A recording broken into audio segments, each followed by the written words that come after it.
ಎಲ್ಲ ನನ್ನ ವಿಶ್ವದರ್ಶಕ ಬಂಧು ಮಿತ್ರರಿಗೆ ಸ್ವಾಗತ. ರಾತ್ರಿ ಸುಮಾರು 1 ಗಂಟೆ ಹಾಗೆ ನಾನು ಬೆಂಗಳೂರಿಂದ ಮೈಸೂರಿಗೆ ಟ್ರೈನ್ ನಲ್ಲಿ ಹೋಗ್ತಾ ಇದ್ದೀನಿ. ಇದೊಂದು 2 hours ಜರ್ನಿ ಆಗಿರುತ್ತೆ. ನಾನ್ ಟ್ರೈನ್ ನಲ್ಲಿ ಫಸ್ಟ್ ಟೈಮ್ ಹೋಗ್ತಾ ಇರೋದು. ಟ್ರೈನ್ ಯಾವುದು, ಟೈಮಿಂಗ್ಸ್ ಯಾವುದು ಅಂತ ಗೊತ್ತಿತ್ತು, ಆದ್ರೆ ಯಾವ ಪ್ಲಾಟ್ಫಾರ್ಮ್ಗೆ ಬರುತ್ತೆ ಅಂತ ಗೊತ್ತಿರಲಿಲ್ಲ. ಆದ್ರೆ ಇನ್ನೇನ್ ಟ್ರೈನ್ ಬರಕ್ಕೆ 10 ನಿಮಿಷ ಇರಬೇಕಾದ್ರೆ ನಮ್ ಫೋನ್ಗೆ ಮೆಸೇಜ್ ಬರುತ್ತೆ, ಇಲ್ಲ ಅಲ್ಲಿ ಅನೌನ್ಸ್ ಮಾಡ್ತಾರೆ. ನಿಮ್ಮಲ್ಲಿ ಎಷ್ಟು ಜನಕ್ಕೆ ಟ್ರೈನ್ ಜರ್ನಿ ಇಷ್ಟ ಆಗುತ್ತೆ? ಇಷ್ಟ ಆಗೋರು ಈ ವಿಡಿಯೋಗೊಂದು ಲೈಕ್ ಕೊಟ್ಬಿಡಿ.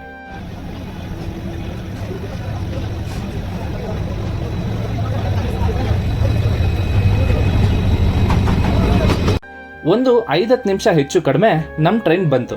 ಎಲ್ಲರೂ ಹತ್ಕೊಂಡಾದ್ಮೇಲೆ ನಮ್ ಟ್ರೈನ್ ಹೊರಡೋಕೆ ಸ್ಟಾರ್ಟ್ ಆಯ್ತು.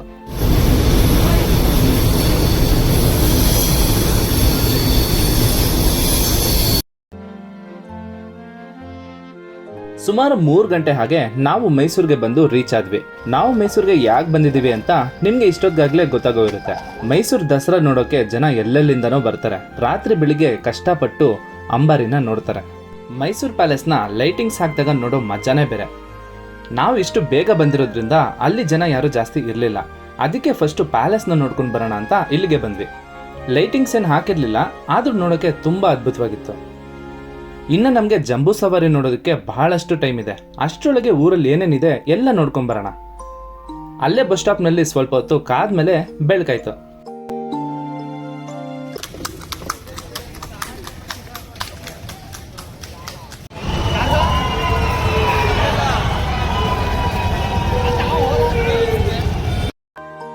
ಫಸ್ಟ್ ನಾವು ಝೂಗೆ ಹೋಗೋಣ ಅಂತ ಅನ್ಕೊಂಡ್ವಿ, ಆದ್ರೆ ತುಂಬಾ ಬೇಗ ಬಂದಿರೋದ್ರಿಂದ ಇನ್ನ ಓಪನ್ ಆಗಿರ್ಲಿಲ್ಲ. ಅದಾದ್ಮೇಲೆ ಅಲ್ಲೇ ಹತ್ರದಲ್ಲಿ ಯಾವ್ಯಾವ ಪ್ಲೇಸಸ್ ಇದೆ ಅಂತ ಲಿಸ್ಟ್ ಮಾಡ್ಕೊಂಡು ಫಸ್ಟ್ ಬಂದಿದ್ದೆ ಸ್ಯಾಂಡ್ ಮ್ಯೂಸಿಯಂಗೆ. ಇಲ್ಲಿ ಒಬ್ಬರಿಗೆ 60 ರೂಪಾಯಿ ಟಿಕೆಟ್. ಒಳಗೆ ಪೂರ್ತಿ ಮಣ್ಣಿಂದ ಮಾಡಿರುವಂತಹ ಬಹಳಷ್ಟು ಆರ್ಟ್ಸ್ನ ನೀವಿಲ್ಲಿ ನೋಡ್ಬೋದು. ಇದು ಮಾತ್ರ ನಿಜವಾಗ್ಲೂ ತುಂಬಾ ಚೆನ್ನಾಗಿದೆ. ಕಲ್ಲಿಂದ ಶಿಲೆಗಳನ್ನ ಕೆತ್ತಿರೋದು ನೋಡಿರ್ತೀರಾ, ಆದ್ರೆ ಮಣ್ಣಿಂದ ಇಷ್ಟು ಅದ್ಭುತವಾಗಿ ಮಾಡಿರೋದನ್ನ ಇಲ್ಲೇ ನೋಡೋಕ್ ಸಾಧ್ಯ. ನೀವೇನಾದ್ರೂ ಮೈಸೂರಿಗೆ ಬಂದು ಯಾವ್ಯಾವ ಪ್ಲೇಸಸ್ ನೋಡಬೇಕು ಅಂತ ಗೊತ್ತಿಲ್ಲದಿದ್ರೆ ಈ ವಿಡಿಯೋದಲ್ಲಿ ಮೆಜಾರಿಟಿ ಪ್ಲೇಸಸ್ನ ಕವರ್ ಮಾಡಿದ್ದೀನಿ.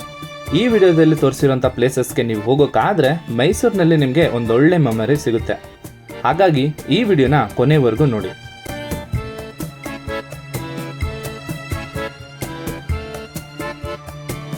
ಮತ್ತು ನಿಮ್ಮಲ್ಲಿ ಎಷ್ಟು ಜನಕ್ಕೆ ಈ ಥರ ಪಕ್ಷಿಗಳಂದ್ರೆ ಇಷ್ಟ? ನನಗಂತೂ ಇವು ತುಂಬ ಇಷ್ಟ ಆಯಿತು.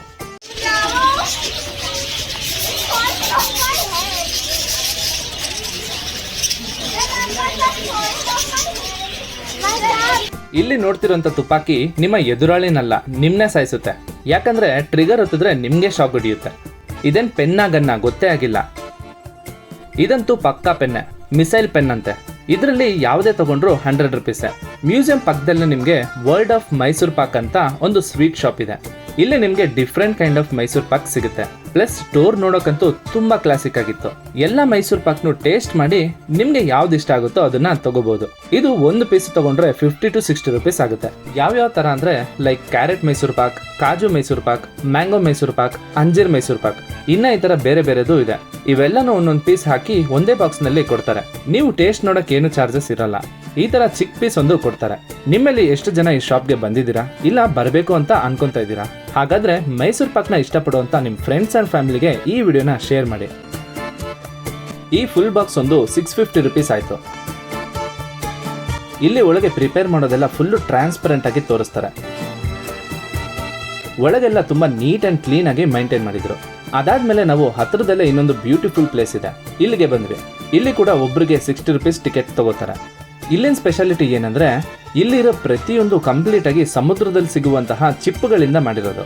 ಆದ್ರೂ ಇಷ್ಟು ಚಿಪ್ಪುಗಳನ್ನ ಸಂಗ್ರಹಿಸಿ ಕೂಡಿಟ್ಟು ಅದರಿಂದ ಇಷ್ಟೊಂದು ಅದ್ಭುತಗಳನ್ನ ಮಾಡೋದು ಅಷ್ಟು ಈಸಿ ಅಲ್ಲ. ಇದನ್ನೆಲ್ಲ ಯಾರು ಮಾಡಿದ್ರೋ ಅವರು ನಿಜವಾಗ್ಲೂ ಗ್ರೇಟ್. ನನ್ಗಂತೂ ನಾನು ಕೊಟ್ಟಿರೋ 60 ರೂಪಾಯಿ ವರ್ತ್ ಅಂತ ಅನಿಸ್ತು. ಸಮುದ್ರದಲ್ಲಿ ಸಿಗುವಂತಹ ಮುತ್ತುಗಳಿಂದ ಇಲ್ಲೊಂದು ಮಿನಿ ದೇವಸ್ಥಾನನೇ ಕಟ್ಬಿಟ್ಟಿದ್ದಾರೆ. ಗಣೇಶ, ಚರ್ಚ್ ಮತ್ತೆ ಈಶ್ವರನನ್ನ ತುಂಬಾ ಅದ್ಭುತವಾಗಿ ಮಾಡಿದ್ದಾರೆ. ಈ ಜಾಗನಂತೂ ನೀವು ಮೈಸೂರಿಗೆ ಬಂದ್ರೆ ಪಕ್ಕಾ ವಿಸಿಟ್ ಮಾಡಲೇಬೇಕು. ಇಲ್ಲಿ ಸಮುದ್ರದಲ್ಲಿ ಸಿಗುವಂತಹ ವಸ್ತುಗಳಿಂದ ನಾವು ಡೈಲಿ ಯೂಸ್ ಮಾಡುವಂತ ತುಂಬಾ ವಸ್ತುಗಳನ್ನ ಮಾಡಿದ್ದಾರೆ. ಇದು ಸಮುದ್ರದ ಚಿಪ್ಪುಗಳಿಂದ ಮಾಡಿರುವಂತಹ ತಾಜ್ ಮಹಲ್. ಚಿಕ್ಕ ಮಕ್ಕಳಿಂದ ಹಿಡಿದು ವಯಸ್ಸಾದವ್ರವರೆಗೂ ಬೇಕಾಗಿರುವಂತಹ ಬಹಳಷ್ಟು ಐಟಮ್ಸ್ನ ಚಿಪ್ಪುಗಳಿಂದ ಮಾಡಿದ್ದಾರೆ. ಅದು ಮುಗಿಸ್ಕೊಂಡು ಅಲ್ಲಿಂದ ಒಂದು 2 ಕಿಲೋಮೀಟರ್ಸ್ ಹತ್ತಿರದಲ್ಲೇ ಇನ್ನೊಂದು ಪ್ಲೇಸ್ ಇದೆ. ಇದು regional museum of natural history ಅಂತ. ಆದ್ರೆ ನಾವು ಬಂದಿದ್ದ ಟೈಮ್ ಸರಿ ಇರಲಿಲ್ಲ, ಅದು ಕ್ಲೋಸ್ ಆಗಿತ್ತು. ಅಲ್ಲಿಂದ ನಾವು ಸೀದಾ ಆಟೋ ಹಿಡ್ಕೊಂಡು ಇನ್ನೊಂದು ಜಾಗಕ್ಕೆ ಹೋಗ್ತಾ ಇದೀವಿ. ಇದು ಮೈಸೂರು ರೈಲ್ವೆ ಮ್ಯೂಸಿಯಂ ಅಂತ. ಇಲ್ಲಿ ಒಬ್ಬರಿಗೆ 50 ರೂಪಾಯಿ ಚಾರ್ಜ್ ಮಾಡ್ತಾರೆ. ಬಟ್ ಸೀರಿಯಸ್ಲಿ ನೀವು ಫ್ರೆಂಡ್ಸ್ ಅಂಡ್ ಫ್ಯಾಮಿಲಿ ಜೊತೆ ಬಂದ್ರೆ ನಿಜವಾಗ್ಲೂ ಎಂಜಾಯ್ ಮಾಡ್ತೀರಾ. ಈ ಟ್ರೈನ್ ನಲ್ಲಿ ಹೋಗೋಕೆ ಸಪರೇಟ್ ಕಾಸ್ಟ್ ಏನಿರಲ್ಲ, ನಿಮ್ ಟಿಕೆಟ್ ನಲ್ಲೇ ಇನ್ಕ್ಲೂಡ್ ಆಗಿರುತ್ತೆ. ಇನ್ನ ಈ ಮ್ಯೂಸಿಯಂ ನೆಲ್ಲ ಒಂದು ರೌಂಡ್ ಹಾಕೊಂಡು ಲಾಸ್ಟ್ ನಲ್ಲಿ ಈ ಟ್ರೈನ್ ನಲ್ಲಿ ಹೋಗೋಣ ಬನ್ನಿ. ಅದಕ್ಕೂ ಮುಂಚೆ ಒಂದ್ ಮಾತು, ಹೊಸ ಕಂಟೆಂಟ್ ಕ್ರಿಯೇಟರ್ಸ್ಗೆ ಹೆಲ್ಪ್ ಆಗ್ಲಿ ಅಂತ ಯೂಟ್ಯೂಬರ್ ಒಂದು ಆಪ್ಷನ್ ನ ಇಟ್ಟಿದ್ದಾರೆ, ಅದು ಹೈಪ್ ಅಂತ. ನೀವೇನಾದ್ರೂ ನಮ್ಮ ಚಾನಲ್ಗೆ ಸಪೋರ್ಟ್ ಮಾಡಬೇಕು ಅಂತಿದ್ರೆ ನಾವು ಪೋಸ್ಟ್ ಮಾಡುವಂತ ಪ್ರತಿ ವಿಡಿಯೋ ಕೆಳಗೂ ಲೈಕ್ ಶೇರ್ ಇರೋ ಜಾಗದಲ್ಲಿ ಹೈಪ್ ಅಂತ ಒಂದು ಆಪ್ಷನ್ ಇರುತ್ತೆ. ನೀವು ಅದನ್ನ ಕ್ಲಿಕ್ ಮಾಡೋದ್ರಿಂದ ನಮ್ ವಿಡಿಯೋ ಇನ್ನ ಬಹಳಷ್ಟು ಜನಕ್ಕೆ ರೀಚ್ ಆಗುತ್ತೆ. ನೀವ್ ಮಾಡ್ತೀರಾ ಅಂತ ಕೋರ್ಕೊಂತೀನಿ. ಬನ್ನಿ ನಾವು ಮ್ಯೂಸಿಯಂ ನ ಎಕ್ಸ್ಪ್ಲೋರ್ ಮಾಡೋಣ.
ಹಳೆ ಕಾಲದ ಟ್ರೈನ್ಗಳಲ್ಲಿ ಇದ್ರೊಳಗೆ ಕೋಲ್ನ ಹಾಕಿ ಬರ್ನ್ ಮಾಡಿ ಓಡಿಸ್ತಾರೆ. ಈಗೆಲ್ಲ ಈ ತರ ಟ್ರೈನ್ಗಳು ತುಂಬಾ ಕಡಿಮೆ ಆಗೋಗಿದೆ.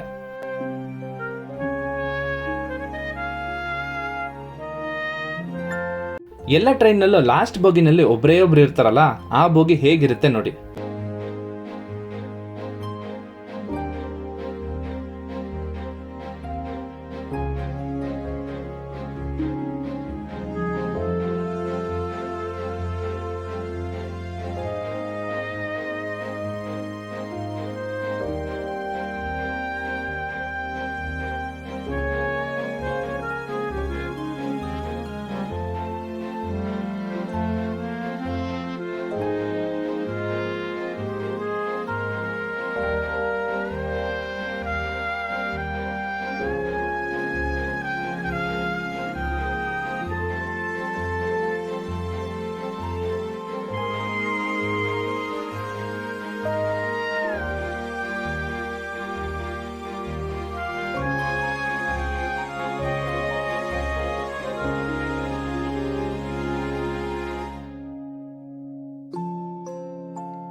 ಈ ಟ್ರೈನ್ ಒಳಗೆ ಎಷ್ಟು ಚೆನ್ನಾಗಿದೆ ನೋಡಿ.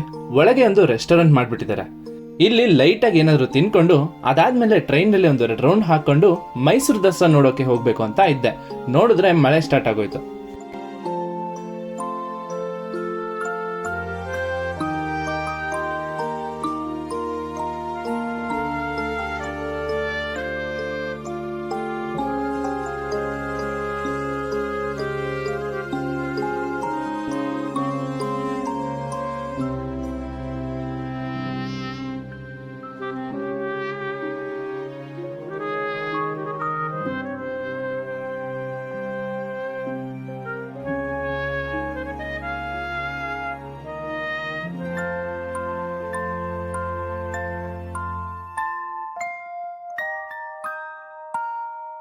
ಕರೆಕ್ಟ್ ಆಗಿ 3:30 ಹಾಗೆ ಅಂಬಾರಿ ಬರುತ್ತೆ ಅಂತ ಕಾಯ್ಕೊಂಡಿದ್ವಿ. ಜನ ಮಾತ್ರ ಸಿಕ್ಕಾಪಟ್ಟೆ ಇದ್ರು.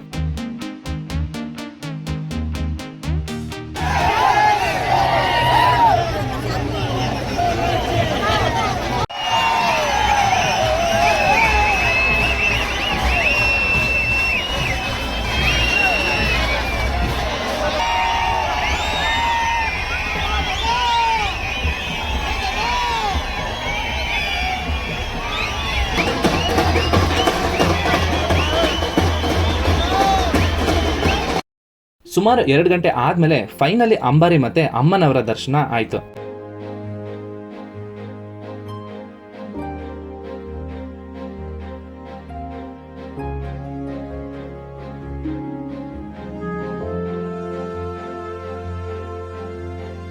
ನಿಮ್ಮಲ್ಲಿ ಎಷ್ಟು ಜನ ದಸರಾ ಅಂಬಾರಿನ ನೋಡಿದ್ದೀರಾ? ಕಮೆಂಟ್ ಬಾಕ್ಸ್ನಲ್ಲಿ ಅಂಬಾರಿ ಅಂತ ಟೈಪ್ ಮಾಡಿ. ಇನ್ನು ನಮ್ಮ ಮೈಸೂರು ಟ್ರಿಪ್ ಕಂಪ್ಲೀಟ್ ಆಯಿತು. ನಿಮ್ಗೇನಾದರೂ ಈ ವಿಡಿಯೋ ಇಷ್ಟ ಆಗಿದ್ರೆ ದಯವಿಟ್ಟು ನಮ್ಮ ಚಾನಲ್ನ ಸಬ್ಸ್ಕ್ರೈಬ್ ಮಾಡ್ಕೊಳ್ಳಿ. ಹಾಗೆ ಮುಂದೆ ಬರುವಂಥ ಎಲ್ಲ ವಿಡಿಯೋಗಳಿಗೂ ಸಪೋರ್ಟ್ ಮಾಡಿ ಅಂತ ಕೇಳ್ಕೊತಾ ಇಲ್ಲಿಂದ ನಾವು ಸೀದಾ ಬೆಂಗಳೂರಿಗೆ ಹೋಗ್ತಾ ಇದ್ದೀವಿ.